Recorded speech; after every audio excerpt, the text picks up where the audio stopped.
Xhur ilu kien ġie żvelat li Stewart Healthcare kellhom dak li ssejjaħ fond politiku bl-akkuża tkun li dan ma kien xejn għajr fond biex ixaħħam lil politiċi. Iżda wara ċaħdiet ripetuti mill-istess Stewart, issa għandna l-konferma swed fuq l-abjad li dan il-ftehim kien verament jeżisti.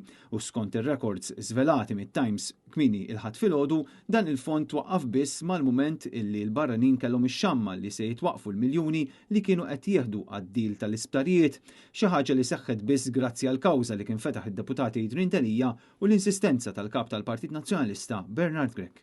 Dan il-ftehim sigriet dwar il-flus għat-tixħim tal-politiċi kien ġie negozjat minn Armin Ernst, id-direttur ta' Stewart, u Wassaj Batti tal-Equator, dik l-istess ditta illi tat eluf f'konsulenzi lil Joseph Muscat.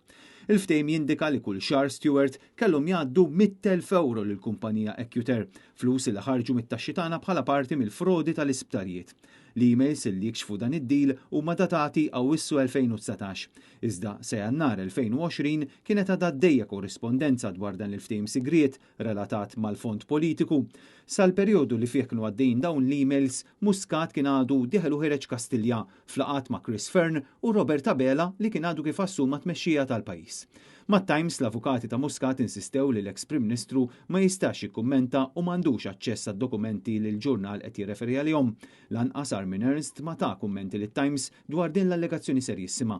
Bħalissa l-istess Ernst jinsab arrestat fl-Istati Uniti brabta mill-istess skandlu tal-isptarijiet.